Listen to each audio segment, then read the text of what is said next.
This is FightFans Radio. Yes, sir, we promised you a great Gorgeous George. Here he comes. Blassie, the makeup. Andre, the Giant. WrestleMania! Everyone has a place. Ladies and gentlemen, it is electric. The champ is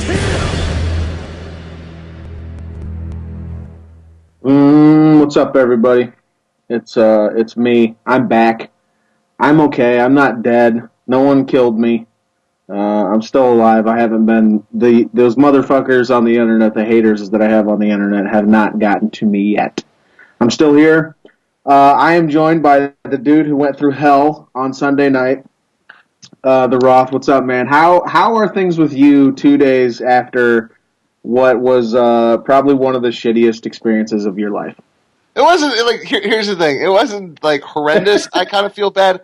I feel bad for the listeners because it just became such a struggle to find stuff to talk about when you have to talk for like an unknown amount of time, and it's it's a talk show. It's really difficult. It's super difficult. I'm in good spirits, man. The Raw this week was awesome. I dug SmackDown last night. I'm in good spirits, brother. Yeah, we should have plenty to talk about because we're smack dab in the middle of WWE week. But to your point right there is, and I mean, I can understand why you would like not exercise that ability or right or whatever you want to call it. But I was live blogging SmackDown last night. I had to step in for Nolan. And for those who don't know, or you're going to find out soon, tonight is Nolan's last night on Cageside. So he'll be live blogging Main Event, which is going on right now, and then Tribute to the Troops, which starts right as soon as we end in a little less than an hour. And then after that, he's out. So we'd like to say on the air, I would like to say on the air publicly, thanks for everything you've done for the site, and I appreciate you live blogging and putting in all the work that you did. And we wish you all the best in your future endeavors. Oh, future endeavordom? It was a mutual decision. We'll put it like that. We don't need to get into details or anything like that. Like I didn't fire him or anything like that. No. But it's fitting to say I wish him, and I do wish him the best. I hope everything works out really well for him in his life and career and all that good stuff. We're still on good terms. He'll still be on the site and commenting and all that good stuff. But what I was going to say was he was unable to live blog SmackDown last night, so I stepped in to do it again. And I used to live blog Raw. And before we got like a ton of hits and we got a bunch of new community members and all that, there was like a very set group of people who were very used to how I used to live blog Raw, which was I would like say what was happening, but I would commentate on it in the live blog because I just couldn't help myself. Like I would totally shit on John Cena constantly. Like it would like it's the only like almost the only thing I would really do. I would just even when he wasn't even in the fucking segment or he wasn't on the I would just go back to shitting on Cena and stuff like that. And I asked Nolan to do that stuff. Roth? Yeah, no, dude. I mean, doing play-by-play in general is like you don't really get to watch what's going on. Yeah. It actually sucks. Doing play-by-play sucks because like you don't get to enjoy the thing that you're watching. You do play-by-play for fights for MMA? Yeah, every single card. I actually took the Tough 16 finale off, and that was the best night. Like I didn't have to. I got to watch fights for the first time in 2 years, man. That's what's funny about it is usually I do recaps. Like I watch the fight and then I do a recap right after it so people know right after it happened. And I've also done play-by-play, or in MMA we call it blow-by-blow, which is everything that happens you fucking document it. And you would think that if you were doing blow-by-blow that you would know more about how the fight went, but that's not how it ends up. If you do blow-by-blow and then the fight's over, like you can't say you know as much about the fight as you could if you were just doing a recap and just watched it. And I don't know how it works out that way, but at least for me, that always seems to be the case. That when I'm documenting each thing that happens, it seems like I don't really process it. Like it's very detached. Like I just, right hook. And I don't think of like how effective the right hook was, or if it was blocked, or all that kind of shit. I just, this is what has happened. Play-by-play sucks. Dude, it honestly, watching the Tough 16 finale, one, I knew that there wasn't going to be a ton of traffic on it, so I got to take a little thing off. I got to take it off.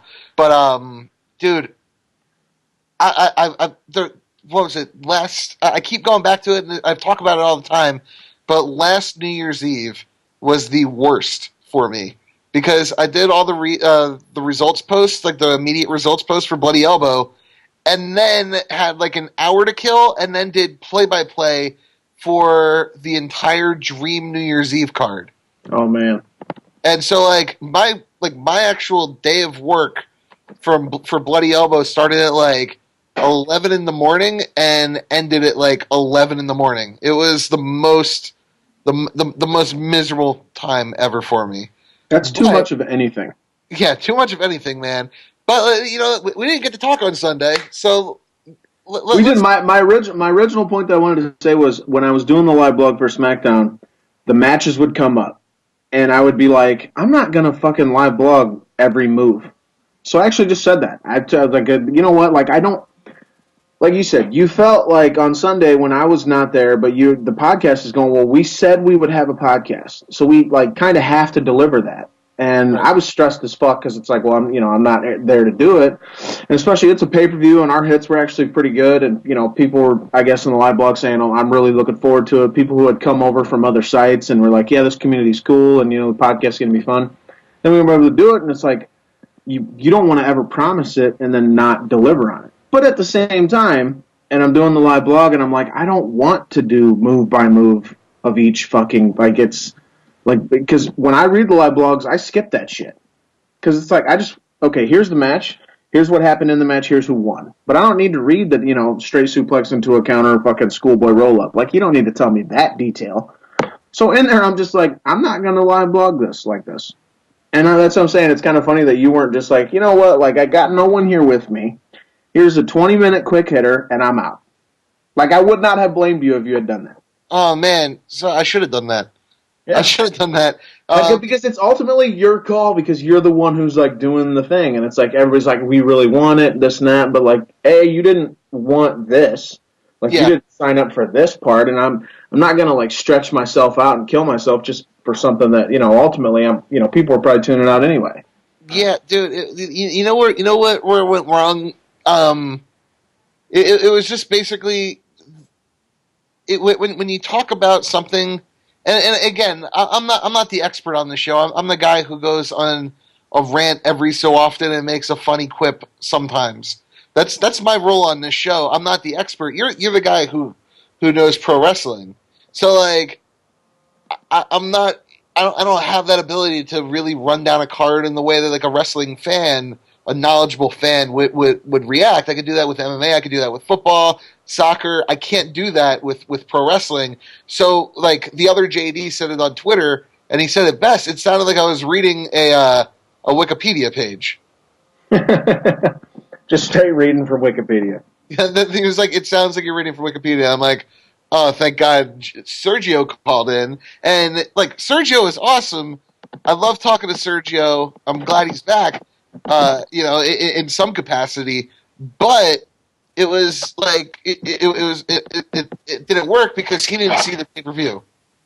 Sergio is the ultimate at this point, the ultimate example of what the WWE fan is, because he was working in the field, and as soon as he was no longer working in the field, he stopped watching.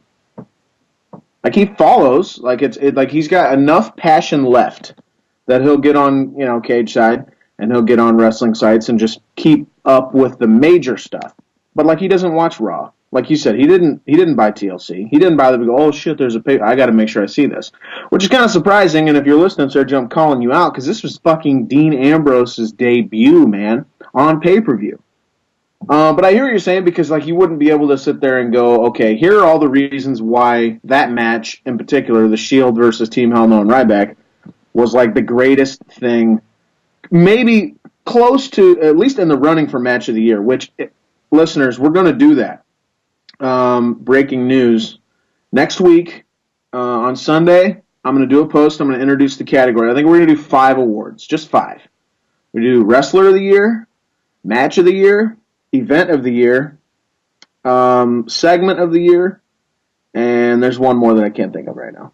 But we're gonna do awards, and because the Slammy Awards are such a fucking bullshit sham, and they're just dumb. And I trust the Cagesiders more than I trust the marks on the WWE app who are fucking, voting for John Cena for Superstar. That's why I said I'm enough of a mark that John Cena winning Superstar of the Year pissed me off. It pissed me off enough that I wanted to do our own Cageside Awards. Because CM Punk should have won that. Or Daniel Bryan. One of those two. Right? Yeah, I mean, Superstar of the Year should have gone to Daniel Bryan. I would argue this, and I think I'd be right in it. If you listened for the entire calendar year, 365 days, there's nobody who's getting consistently better pops than Daniel Bryan. Right. Like the fans love him. There's no question that if you're going by the live audience, Daniel Bryan is the Superstar of the Year. His whole thing is interesting because people think he got over just because of the yes-no thing, but they A, don't really know where it comes from, and B, some other people will think it's just the WrestleMania thing where he lost in 18 seconds, and everyone kind of piggybacked on the Miami crowd. And we talked about this, I want to get to this later, the sort of pack mentality when it's a bunch of people in one place, how everyone's mind seems to collectively mesh as one. And it's really difficult to just sort of separate yourself from that and form your own opinions free of any influence around you. It's almost impossible. I mean, that's human nature. You're just sort of built that way. I'm not insulting anyone who's like that. I mean, I'd probably be the same way. You'd probably be the same. It's kind of how we're built as humans. And I can't back that up with science right now because I'm not a fucking scientist. But people think that it was the 18-second thing at Mania, and the Miami crowd just fucking turned so hardcore. And the next night on Raw, they're still in Miami, and it was just unbelievable the kind of reaction he got. And since then, it never has died down. He's just been so awesome since then that it's never died down. But he was awesome before that. He was really good in late 2011 before he ever cashed in the fucking briefcase. This was before when he was talking about cashing it in at WrestleMania. And then he had the good program with Big Show, and we need to give Big Show a ton of love because Big Show's the guy that Big Show might have made Daniel Bryan in WWE. That's a real thing. He's the guy that put Bryan over. He's the guy that gave him the fucking title. He's the guy that latched on and helped to get him over when he was convincing him to, cash it in and all this and that. And AJ gets a lot of credit, too. But Bryan put over AJ. So, yeah, I mean, that started in late 2011. So Bryan might actually be the fucking wrestler of the year. I don't know.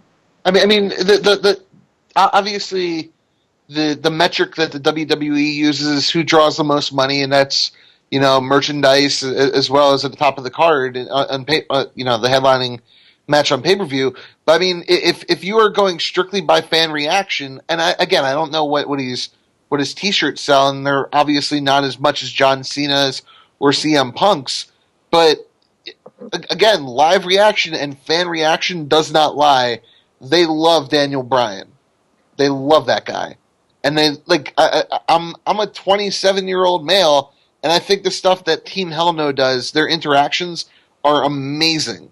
This on Monday night when they had that Kane, Bryan, and Ric Flair all doing their catchphrase. Their catchphrase, that was amazing. Yes, no, and woo, and then Ron Simmons coming in with damn right at. That was so fucking great.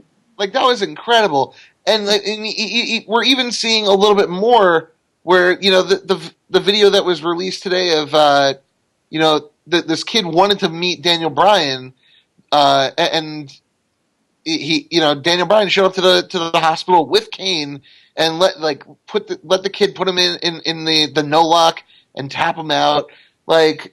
That was not through Make-A-Wish either. From the Pittsburgh Report. Parents set up a Facebook page, and Daniel Bryan somehow found out. Yeah, and then they just campaigned, and they were like, hopefully this can happen. And Bryan's like, you know what? Yeah, okay. Before the show, I'll go and I'll meet him, and we'll sit there and, we'll talk, and I'll let him hold my title and all this stuff, and put him in the no lock, even tapped out. And the kid was awesome because he immediately let it go. As soon as Brian tapped, he let it go. Like, this kid is good with me. That right there was all I needed to see from that kid. That kid was awesome. And that's such a cool story. And, like, pro wrestling is such a grimy, dirty, slimy, fucking, politically, just bad. Generally speaking, pro wrestling is a really shitty business.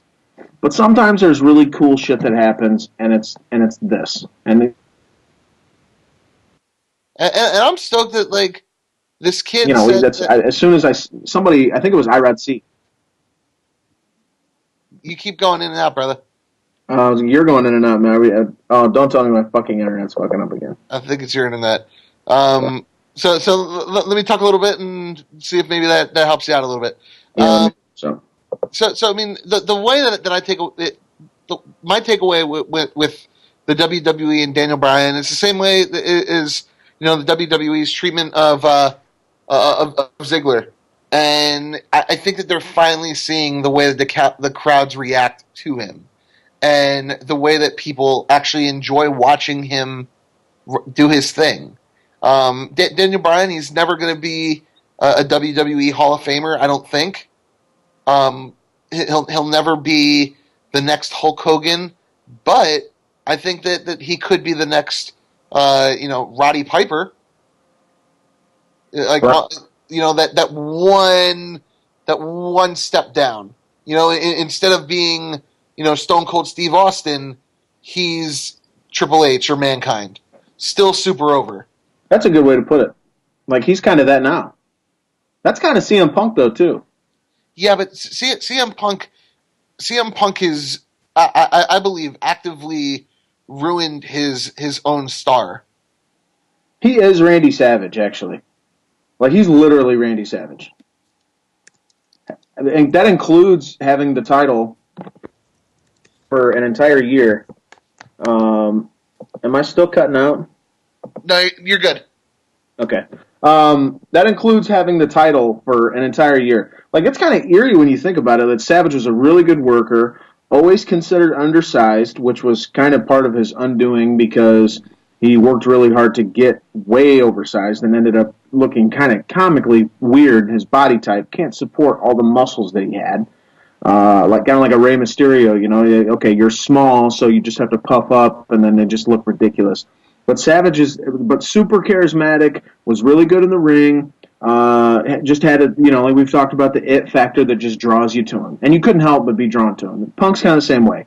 And it's kind of fucked up to think about it, but Hogan was always bigger than Savage. He was always a lot bigger than Savage. And there was a time when Savage kind of inched close.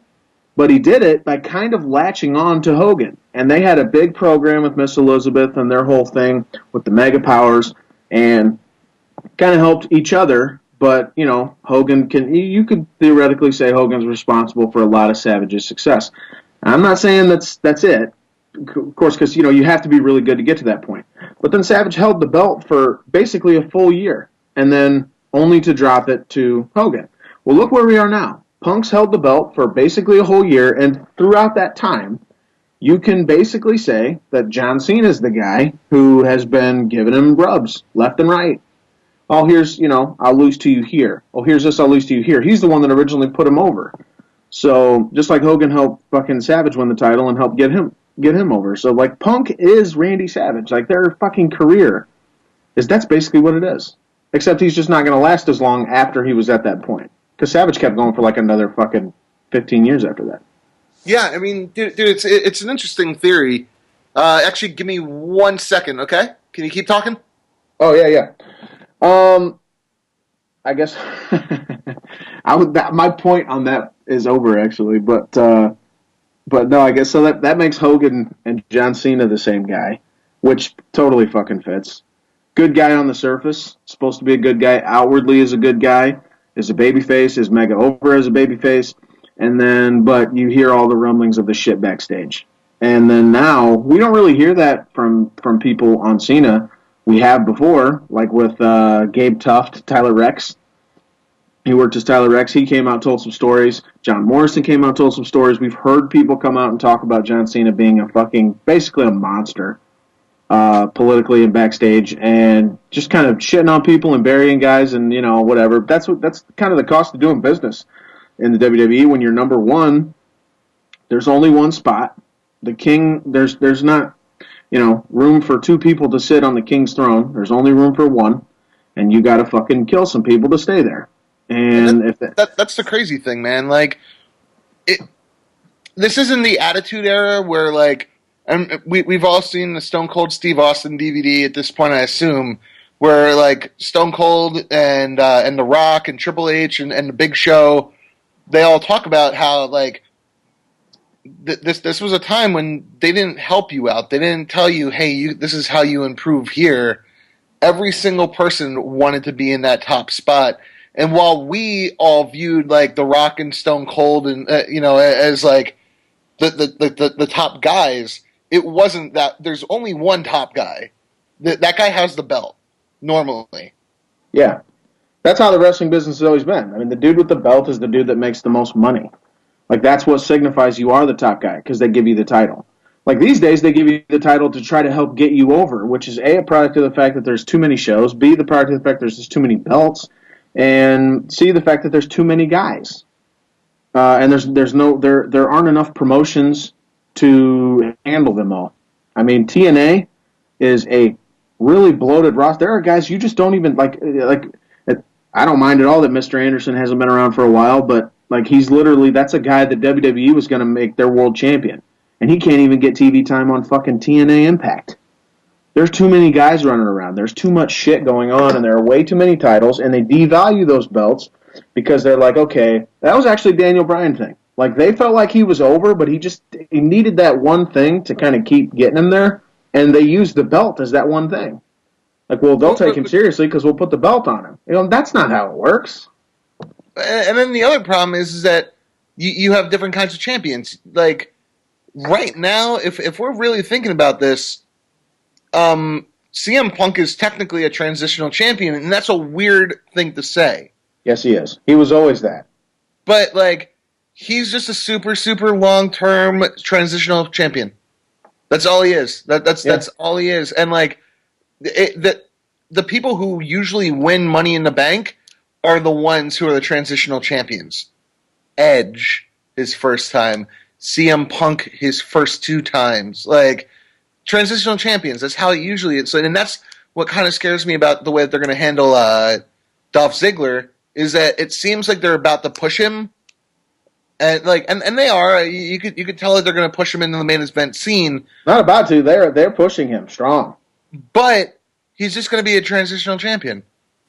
Well, it's kind of weird because I was listening to Wrestling Observer Radio with Brian Alvarez and Dave Meltzer, or maybe it was one of the daily updates they do, whatever. But Alvarez had said they changed around every single match at WrestleMania that they had planned, or the finishes, or how it was laying things out, changed except one, Triple H and Brock Lesnar, which obviously they're not going to change Triple H's shit because Triple H is the man now. So he could tell them, fuck off, we're not changing my shit. Fuck you. And so they're trying to figure out what the fuck they're going to do, and there's so many different ways they can go about getting to where they want to go, but where do they want to go? Do they see Dolph Ziggler as a guy who they can give the world title and let him run with it and he'll make them money? Right now, and you know what? The answer is no. You know why the answer is no? Because people don't care enough about Dolph Ziggler. People who start watching generally kind of latch onto him. I started back at Cageside and I started getting back into it heavily and shit, and June would be like, I don't want to watch this, but the people she would latch to are generally the guys who are stars, or at least have the ability to become stars. And one of the people she did was Dolph Ziggler. And then I'm talking to other people, and they're like, I always hear people say, yeah, we don't usually watch, but when we do, they really like that dude with the blonde hair who flies all over the place. He kind of stands out enough for that. But there's still a little, and I don't even know how to describe it. It's the weirdest fucking thing. I was watching the 50 Greatest Finishers DVD last night, and it was number one, of course, was the Stunner. And Mick Foley started talking about Stone Cold, started talking about all of his traits. And he had all the shit. He had the look, he had the charisma, he had the talent inside the ring to put together really good matches. He was fucking awesome on the microphone. He had it all. But there was just one thing missing, a finisher. So you can have 68 things. But if you don't have the 69th thing, you might not be a big star. That's what's fucking nuts about pro wrestling, and that's what makes it so hard to become a top guy. That it makes it, there's a glass ceiling, and to break through that glass ceiling takes just a certain amount of shit and you can't even put your finger on it, is what's crazy. Like, you can give me a guy who's really good on the mic and really good in the ring and has a great look, and maybe that guy doesn't ever get over the way he's supposed to get over. And I could think of probably a million guys that's the case for. I mean, it would waste a bunch of our time here, but you know what I'm saying. And Dolph Ziggler's that guy. He's good on the mic. He's good in the ring. He's got the right look. But why is he not at that point? It doesn't feel like he is. I don't know. Sorry, I have a puppy running all over the place. I think the thing with Dolph Ziggler is that it's hard to buy him as like a monster heel, and he's supposed to be a heel.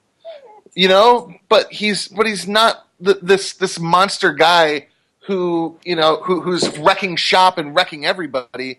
Who he is the guy who takes bumps for everyone, gets destroyed, and then but they haven't been booking him as like a sympathetic heel. You know what I mean? Like if he was getting squashed by Ryback and taking shell shock after shell shock after shell shock, but finding a way to beat Ryback every single time, I think that would be that's the last thing that they need, is to figure out a way to make him, sympathetic. That's or actually face. Let him be the sympathetic face who gets the shit kicked out of him and always find, like, basically when Zack Ryder was going through his his push that he got, how he's like getting shit kicked and then he won. That's what they need to do with Dolph Ziggler. Oh, no way. Where's Ryder now, though? He's killed dead. Like, what happened to Zack Ryder? Where is he? That happened to him. Like he was getting really good at, like, they put him in, speaking of Ziggler, they put him in matches with Ziggler, and Ziggler bumped his ass off for him, and he had all the support, and they had him do the run-in at Survivor Series at MSG, and the crowd was fucking insane for him. And of course, Vince is a mark for fucking crowds, and he kind of tends to sometimes go on, the reaction he hears at whatever live show he's at that given moment, and that happened. And so at the very next pay-per-view, Ryder won the title. Well, he fucking goes out and gives the belt to his dad, and his dad's holding it up like it's the fucking world belt. And everybody's like, holy shit, the U.S. title kind of means something because, well, this is a crazy concept. The dude who won it is acting like his fucking life is finally complete. And WWE, perhaps sensing that they had something good in their hands and they didn't want it, I don't know, like it was a fucking, like he got real hot and they treated it like a hot potato instead of a fucking rocket and let it ride. They started burying, like you said. They hooked him up with Cena, had Cena steal his girl, and then call his girl a hoskie, and then have the girl go over on Ryder and make Ryder the whole time look like just the biggest donk in the history of the fucking world, that he didn't realize Cena was stealing his chick until he actually saw him fucking making out in front of him, and didn't do anything about it because he's in a wheelchair because Kane was busy beating the shit out of him just so he could get to Cena. So he became just like this background comedy idiot character that no one could possibly take seriously. And I know people say wins and losses and shit like that doesn't matter in WWE. That's bullshit. Yes, it does. Because if he was beating Kane, he still looks good. But he's not. He's getting beat up and he's in wheelchairs and a bigger star stealing his girl. The message you send is this guy's not worth it. Now, and that's the other thing is how does Cena, after this entire year, Cena's been the bad guy. If you actually think about it, John Cena has been the bad guy on Monday Night Raw. Like, he stole his best friend's girl. Okay. Then slut-shamed her, and had a whole crowd chanting hostie at her. Right. Like, John Cena's the bad guy this entire year. He's been a bad guy for a long time. Like, he's been a bad guy the entire time, but nobody is, everyone's just like, whatever. What was his reason for costing Ziggler? Ziggler was getting ready to cash in the Money in the Bank briefcase. What was his reason to stop that? Just say not tonight. Not tonight. That was a dick move, dude. Like, what is your good reason here? And how are you the face? How are you the face when you do that? People were pissed. Everybody comes out, and I'm sitting there and I'm watching the show, and the WWE rarely does this for me anymore. I still enjoy a lot of their stuff, and I've actually been getting shit on because I've been enjoying it more than normal lately, which is kind of a novel concept. Pro wrestling fan enjoys pro wrestling, and I write about it, and people are like, "What the hell? You're being way too complimentary." I can't win from losing sometimes. But like Ziggler's music hits after Sheamus lays out Show with the big chair, and he brings out the ref with the briefcase, and I actually sit up in my chair and go, "Oh shit, he's about to do it! Holy fuck, and I'm getting adrenaline. Like, oh, this is gonna be great." And then Cena fucking comes out and ruins it. That's what a heel would do, because we were all really excited about the fact that Ziggler was going to cash in. That was I don't care if you're a heel at the time or not. Cashing in the briefcase to win the title is a babyface move. It's been proven every time. Fans will always, always, always pop for it. And Ziggler's kind of been on that slow turn anyway. He's slowly been getting chants. Even in his matches with Cena, they don't chant, "Let's go Cena, Cena sucks." A lot of times now they'll go, "Let's go Ziggler, Cena sucks." So he's getting there, man. They're starting to really get behind him. And then they had Cena do this, and he totally gets away with it. Like, "Oh, I'm still the good guy." Fuck you, man. You're a fucking dick. Here's my big beef. I hate you for ruining that moment, dude. You fucked it up for me. Now I'm pissed. Here's my beef. Like, John Cena, why would a face help a heel? Yeah. And he's helping Big Show keep the title, who he ultimately would have a match with the very next night against in a fucking tag match. Cena's the worst. It's like, and Jesse came to me, he's like, "Column idea." I'm like, "You know what? Can you explain? Like, there's no such thing as babyface heel dynamic anymore. No one does it. Like, The Miz is supposed to be a babyface.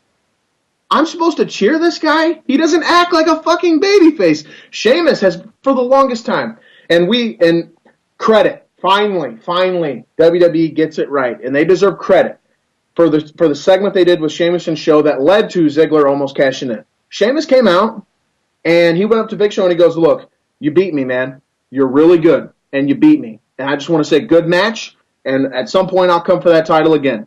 I'd like to shake your hand." Shakes his hand and goes to walk away. That's what a good guy does. That's what a babyface would do. And you go, "Hey, good for him. Yeah, good job, Sheamus. That's a good way to be a good sport." Big Show, the heel, and we just posted the video of him talking about psychology, and he's a really good fucking heel, knows his shit. And he shakes his hand all suspicious-like, and then Sheamus goes to turn around, and he's, "You're a heel, you're cocky, smarmy, you got the belt, you got the big chair in your hand." So he goes, "Now get out of my ring, you fucking ginger snap, fucking potato-eating Irishman." That's what a heel would do. And then of course you're sitting there, and the reaction you're supposed to get is, "Big Show's a dick. I hope Sheamus fucking pile drives his ass now." Sure enough, Sheamus turns around, pile drives him, and you cheer that. That's the formula. It is that fucking simple. That's all you have to do. And WWE never does this anymore. Instead, we get fucking Cena coming out and ruining an awesome moment that we all really wanted to enjoy. God. I'm still pissed. That Raw would have been the best Raw of the year if they had done that, and they didn't. So we're kind of working back, but I still haven't talked to you about TLC, man. What's up, man? TLC was a fucking awesome show. The Shield, dude. Holy shit. And people fucking bombed me because I talked about how great the Shield was and how great Dean Ambrose was and Seth Rollins and Roman Reigns. Tell me this, fans who shit on me for this. Tell me this. When I can only think of one match in the past fucking 15 to 20 years. And I've watched a bunch of them, and I've missed a bunch of them, and of course, whatever, call me out if you need to, if there's others. Where three guys who were relatively new, got over the way they did and looked like legitimate stars. Those guys looked the part. They played the part perfectly. They didn't look out of place one fucking bit against Ryback, a guy who they're pushing as one of their top baby faces right now, and who's probably going to be one of their top baby faces for fucking years to come, assuming his body holds up.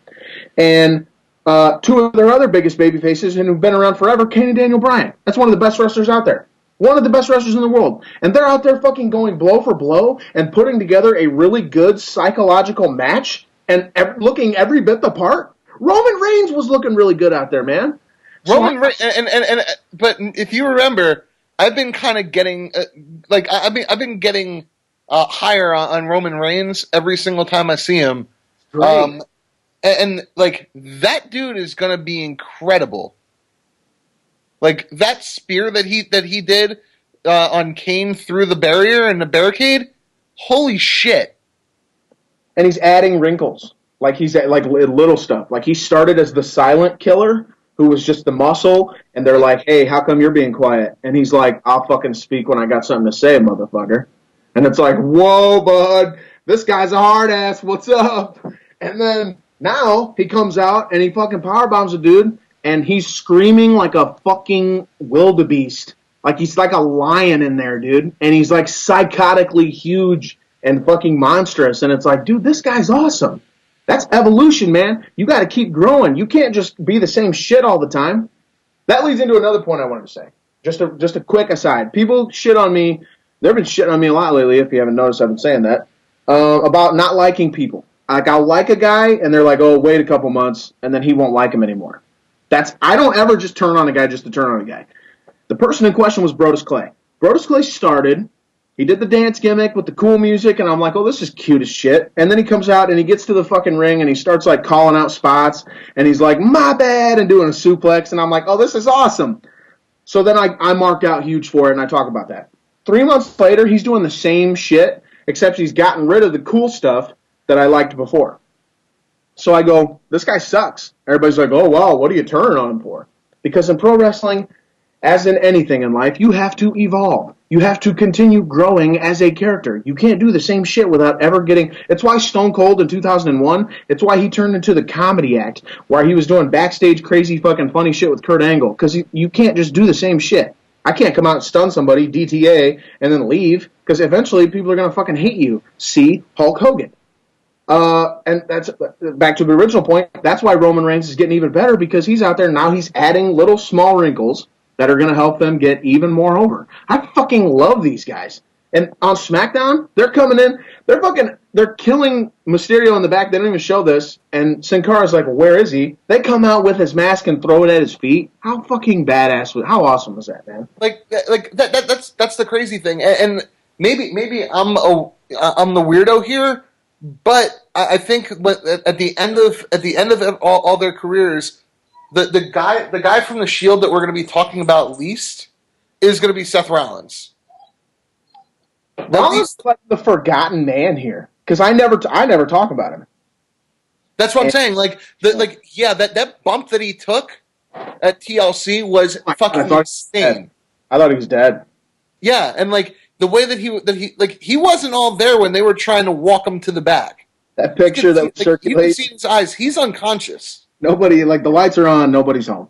Right, and the thing is, no one's talking about him. We're talking about how awesome is Dean Ambrose, and then we're talking about, sorry, puppy again. We're talking about Dean Ambrose, and we're talking about the upside of Roman Reigns. Seth Rollins is an amazing talent. Yeah. But he doesn't have the it factor that Ambrose has, and he definitely doesn't have the it factor that Roman Reigns has. He doesn't have the physical charisma. And right. On the microphone, he's just awkward enough that he's not as good as Ambrose. He doesn't really stick out. So he's kind of, the only thing that sticks out is his hair, because it's miscolored in one spot. And that's bad to say. But you don't, like I said, you don't want to sell him short, because again, he looked every bit the part too. And for him to take that bump and totally sell himself out, and for that to make sense within the story and psychology of the match, I can't stress this enough. They never do this. This doesn't happen nearly enough. It's part of the reason you will always hear me fucking talk so good about Stone Cold, is because that's all he cared about. Is psychology means everything in pro wrestling. They fucking beat down Kane and they beat down Bryan and they weaken Ryback by putting him through the table, and eventually they just sort of, okay, let's work our way to the up here to the entrance where all the props are, and try to beat up Ryback, or at least distract him long enough to where the other two can go back to the ring, and Rollins gives himself up, takes the huge bump, nearly breaks his neck, definitely drills his head. He was back on Raw the next night, so let's assume he didn't have a concussion, or let's hope he doesn't, and they're just covering it up. But does the fucking crazy bump, and Ryback, who is weakened from before, can't get back to the ring in time before the other two finally take out Bryan, the weakest link physically of the team. That all makes so much sense. I can barely handle it because I never see it. Because WWE doesn't do it. Which is why I couldn't help but heap mounds and mounds of praise on this match and all the performers in it. Even Ryan, everybody did such a great fucking job. I wish I could have been around to talk about it, because it would have just been me slobbering all over that match. That was so fucking good. And that's the other thing. I mean, the psychology was there. Yeah, and how often do we actually talk about that in the WWE? Not enough. Like, the psychology is basically dead at this point in pro wrestling. It feels like WWE doesn't spend enough time. Like they can't even figure out who their heels are and who their baby faces are. Like I'm supposed to Alberto Del Rio and The Miz are supposed to be baby faces, but they know that they don't have babyface characters, so they trot out Brooklyn Brawler and fucking Tommy Dreamer. Like fans, they'll cheer for those returns, and the fans will associate that the guys that they're with are good guys. They're terrible. And the thing is that like Tommy Dreamer does work. So does the Brooklyn Brawler, and like fans love them. But the problem is that like ADR, Alberto Del Rio, I don't think that he works as a babyface. No, he's not. He was a successful babyface before in his career, before he ever came to WWE. So it's not like he can't do it. And they have to book him properly. And spoilers, he's booked as a heel on the episode of Raw that airs next week. He works a heel match as a heel. So they don't even they're not actually committing to it. Quickest fucking turn ever. Turn and turned again. And I'm hearing that they're trying to turn him back because after the match he was shaking hands with people in the crowd. So turn again for the purposes of one fucking match for a holiday show, and then turn again, and hope no one notices or cares. That's the fucking writing we have to deal with. That's what we talk about all the time. That's the fucking shit that we have to deal with from WWE when they go, okay, well, we want to do this kind of match. It's a holiday show and whatever. Let's just do this. So for a night, let's all forget that Del Rio's supposed to be a babyface now. Like, you're not going to get him over that way. Like, if I'm Del Rio, I'm like, fuck you. Like, you're trying to kill me here. Like, it doesn't ever feel like people care about their characters. Like, we talk about Bret Hart in a really negative way sometimes, but he gave a shit what they did to his character on screen. Like, if you make me do this in this match, I'm not ever going to be able to recover.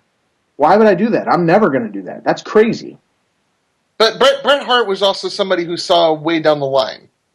He was a futurist in the sense that he knew what was going to affect his career, years from now.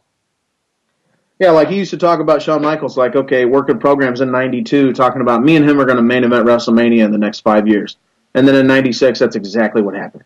Right. Like, he's an exception. To me, like, what's concerning to me, and again, I'm very hard on Cena a lot of the times. Like, John Cena can work. Like, the match that he had with Dolph Ziggler was awesome. And it wasn't only due to Dolph Ziggler. Like, there was psychology in that one, too. And Cena, like, when he's with the right people, can put on a hell of a match. Yes. But the problem is that he dumbs down his moveset, he dumbs down his skill set, and he dumbs down his character way too much. And that's annoying to me because, like, how awesome... Like, the guy can do a fucking... what's it called? Frankensteiner? He can do that. I couldn't believe he did that shit. And Ziggler... let's give Ziggler the credit for that because it was pretty ugly. He did it. Like, the guy can do it. The problem is that he's, like... And we've seen amazing matches with CM Punk. We've seen amazing matches that he's had. The problem is that he's basically just dumbing himself down for why? Preservation. It's so stupid. Because like Hogan has been quoted as saying, if I could, I would go back and change my finisher to just the big boot. Because that way I wouldn't have fucked my back up doing the leg drop. And I would have had an even longer run on top. Like, and he never did, like you said, never do anything. And they revolutionized, and Austin kind of did this because of also preservation, because his neck was hurt. If you want to be on top, minimize that shit. Don't be Jeff Hardy, because Jeff Hardy ain't going to last. And he didn't last. I mean, yeah, he's on top in TNA, but it's TNA, and nobody gives a shit. But, like, you can't last doing crazy-ass moves. You can't let, like, Brock Lesnar doing a fucking, at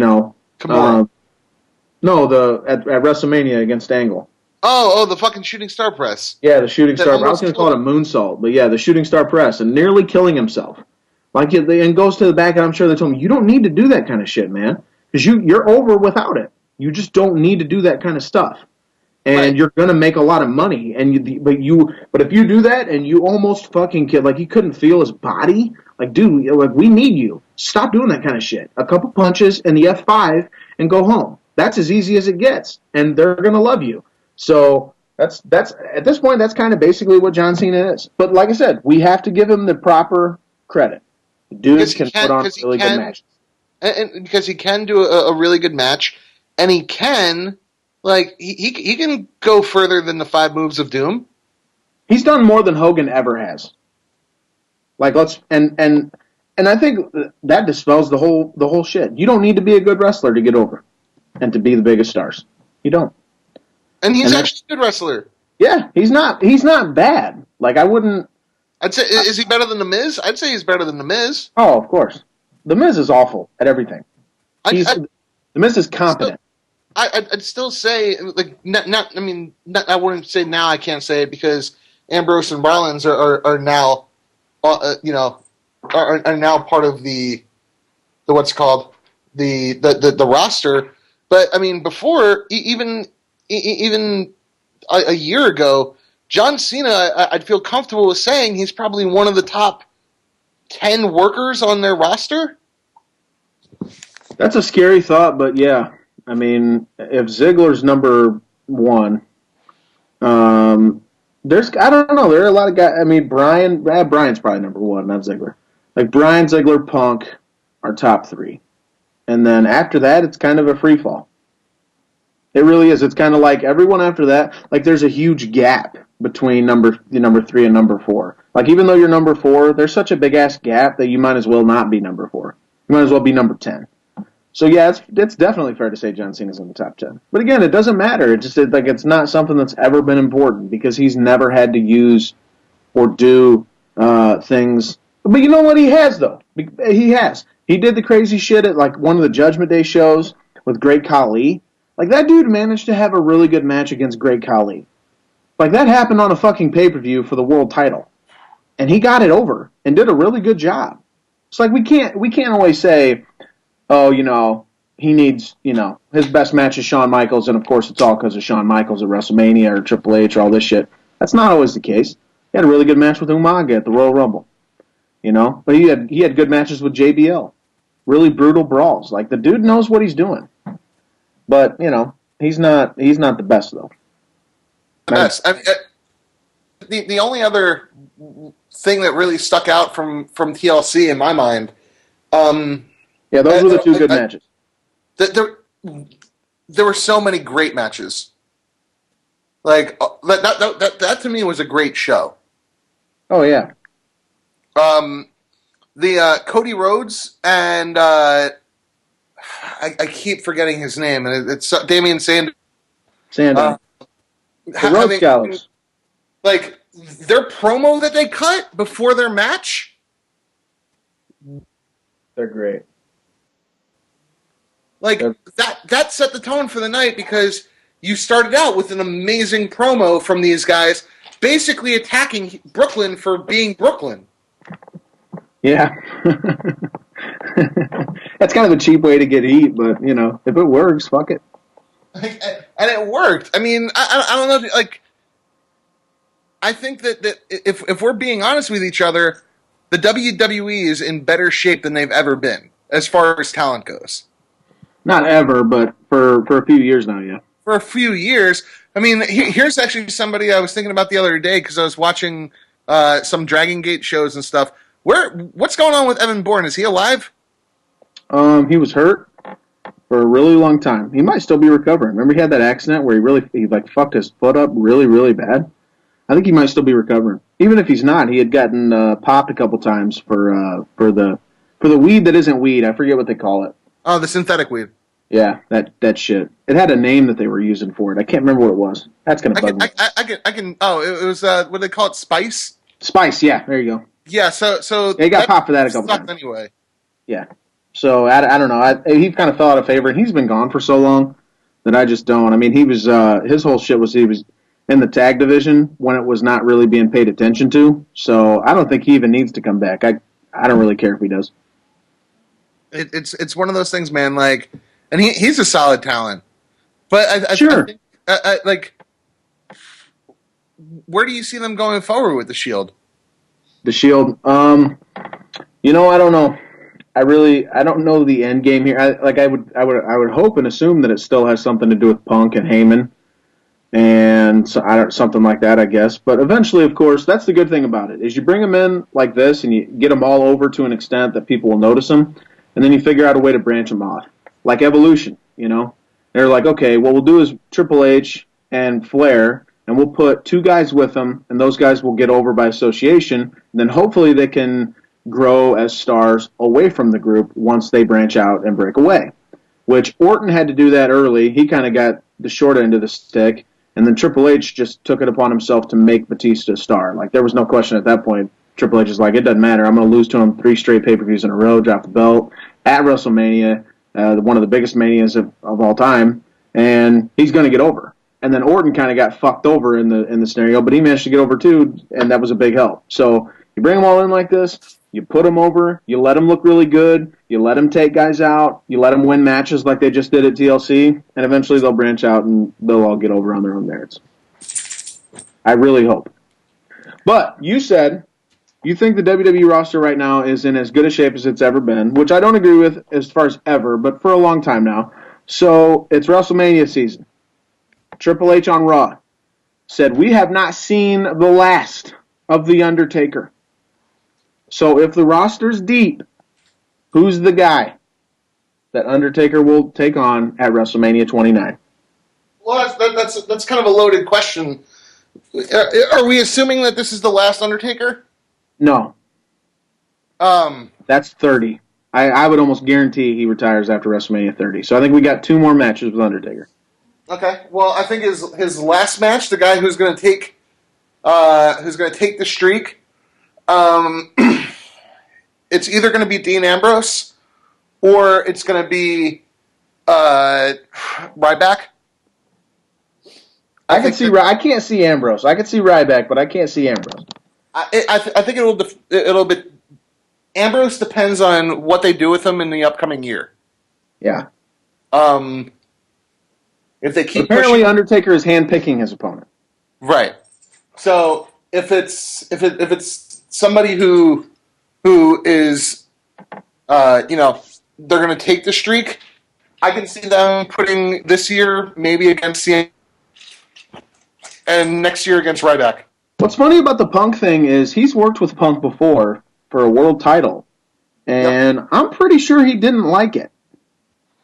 If I remember the stories right.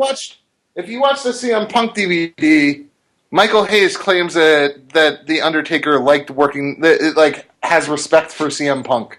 Okay. Well, respect and liking are 2 different things. Right. I don't know. Maybe I'm thinking of something else, or maybe it was Punk was having problems with WWE at the time, and Taker was the guy tasked with kind of punishing him. Because I remember they did a match where they opened the show with a Hell in a Cell match, and Taker beat him in like 10 minutes for the belt, and then moved on to other shit. Maybe that was a Punk WWE thing. I don't know. But yeah, I was thinking of that. Like, I don't think they really are big fans of each other, which I guess would make it a better match. I think that was a Punk WWE thing. Just because. Here's the other thing. I think that Punk has an unrealistic value of himself. Yes. That I agree with that completely. That dude thinks way too highly of his own skills. I think he overvalues his draw. I think that he overvalues everything. I think that the way that CM Punk's he doesn't move the needle. And I mean that in the sense like the guy who's doing all the headlining with him is John Cena in some capacity. I think if you actually looked at if there were metrics for us to actually look at in the same way that we can look at UFC pay-per-views, I think CM Punk, you'd find out that he's overvalued. His merch sells well, which I guess is the way is all really that the WWE cares about. But he's talking about I complained to Vince McMahon about the way that he handled the Straight Edge Society. It's like, bro, this ain't your company. It's his. Yeah. Company. If Vince the Straight Edge Society kind of sucked. I'm not even saying that. I'm saying when CM Punk owns the WWE, then he can run it the way he wants to. Until that happens, until his last name is McMahon, that he's a worker. His job is to do what they say. I think he's smart to the business, but at the same time, I think it's kind of funny we talk about Savage, and he's a lot like Savage, and Hogan and Cena and whatnot. And when you look back on the 80s, the late 80s, early 90s, you don't think of Savage. You think of Hogan. I think in 20 years, when we look back on these years, okay, the 2010s or whatever we call them, you're not going to think of CM Punk. You're going to think of John Cena, and Punk will be secondary. And I think it's kind of funny that he's having a match with The Rock, because The Rock is one of those guys who, it's interesting that he was coming up at the same time Stone Cold was doing his thing.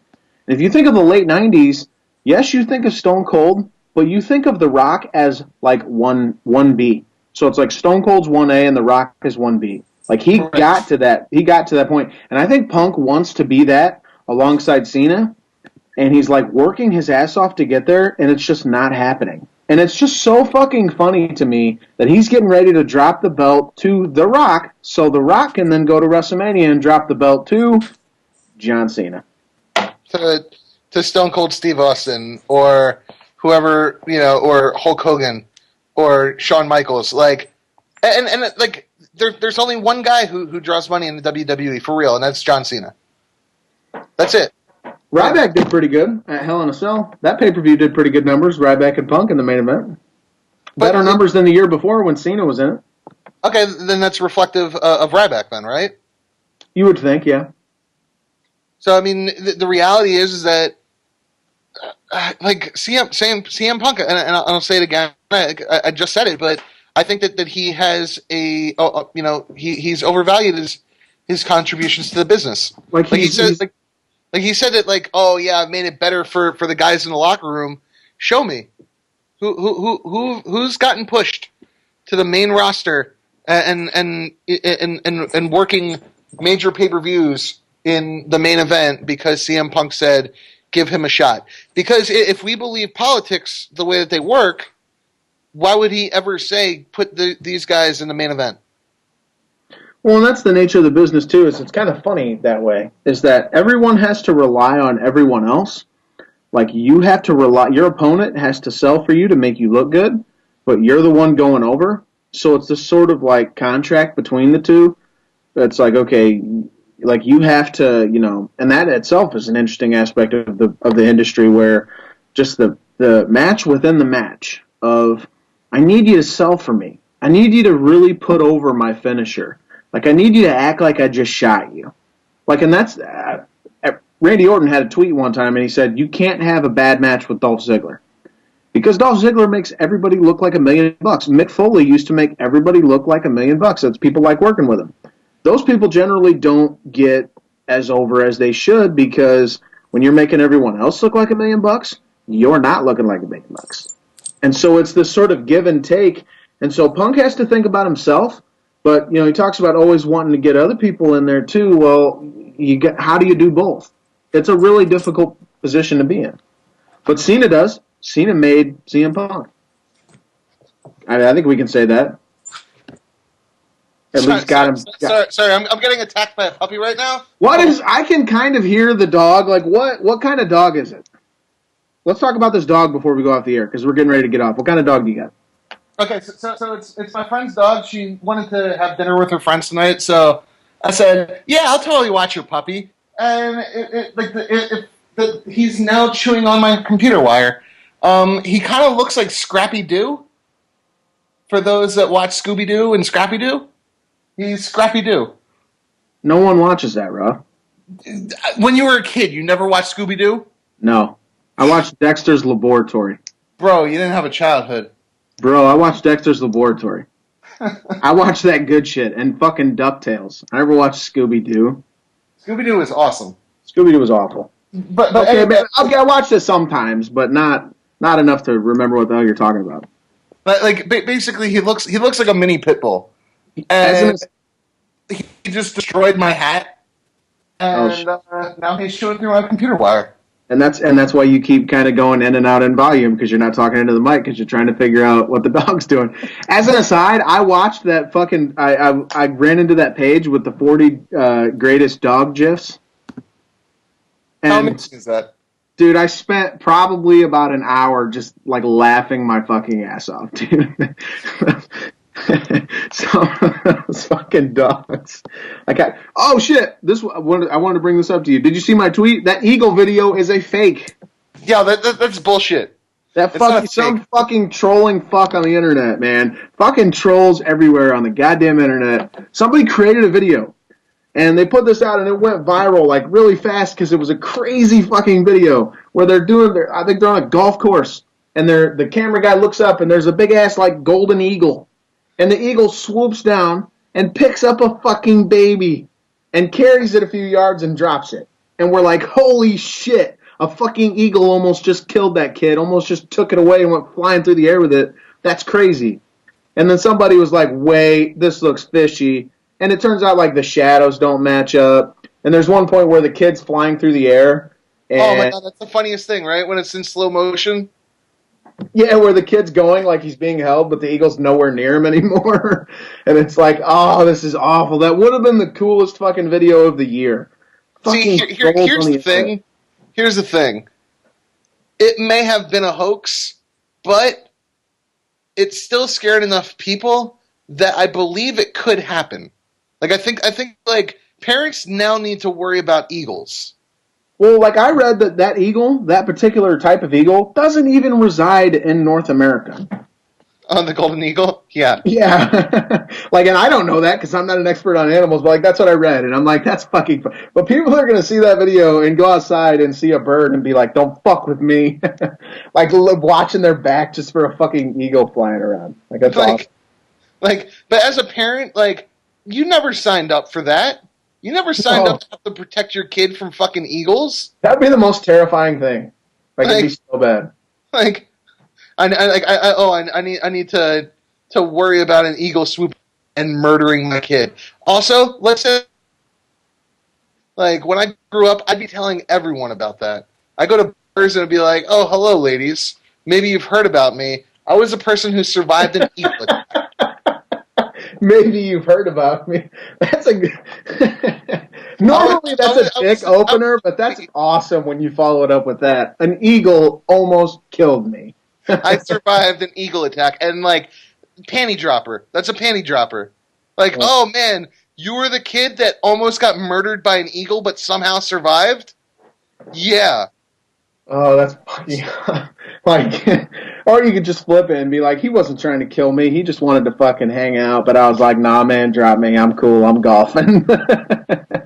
like, I'm busy right now. Oh, fucking hoax. You fucking trolls, man. Fucking trolls. All right, Ruff. We going out with anything? We're going over our limit here. We're missing tribute to the troops. You got anything to say before we go? No, man, I'm good. You know what? It's good that you're back. It's good to fucking be back. And Cagesiders, thanks for listening. We will see you next week, I promise.